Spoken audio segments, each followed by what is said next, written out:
Samantha हमेशा से सोचती थी कि उसके परिवार का घर साधारण था, कुछ खास नहीं।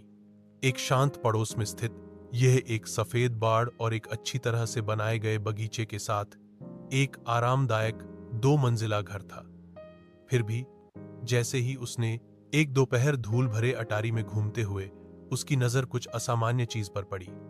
दूर कोने में भूली हुई पेटियों के ढेर के नीचे उसने फर्श के तख्तों के नीचे छिपा हुआ एक संकीर्ण ट्रैपडोर देखा। जिज्ञासा, आश्चर्यचकित होकर वह घुटने के बल बैठी और उसे खींचा। नीचे स्थित छोटा सीढ़ीदार मार्ग एक धुंधले बासी सुरंग की ओर ले जाता था।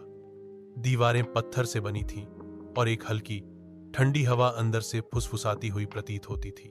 दिल धड़कते हुए सामंथा सावधानी से नीचे उतरी। उसकी टॉर्च अंधेरे को चीरती हुई। सुरंग उसकी अपेक्षा से कहीं अधिक लंबी खिंची हुई थी, पृथ्वी के नीचे मुड़ती और मुड़ती हुई। वह हिला नहीं सकी। उसे यह महसूस हो रहा था कि वह अतिक्रमण कर रही है, कि कुछ उसका इंतजार कर रहा है। अनंत काल जैसा लगने के बाद सुरंग आखिरकार एक छिपे हुए कमरे में खुल गई। दीवारें पुरानी किताबों की अलमारियों से भरी थीं, अजीब चमड़े से बंधे संस्करणों से भरा हुआ।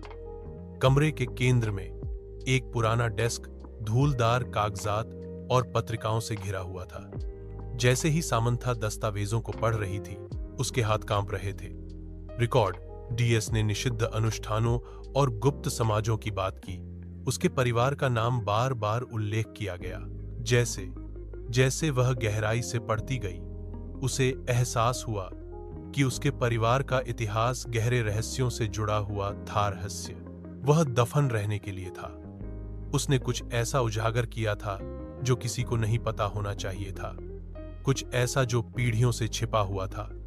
जैसे ही खोज का भार उस पर पड़ा, उसने सबसे हल्की सी आवाज सुनी। उसके पीछे से आवाज आई, एक फुसफुसाहट, धीमी और ठंडी। वह अकेली नहीं थी।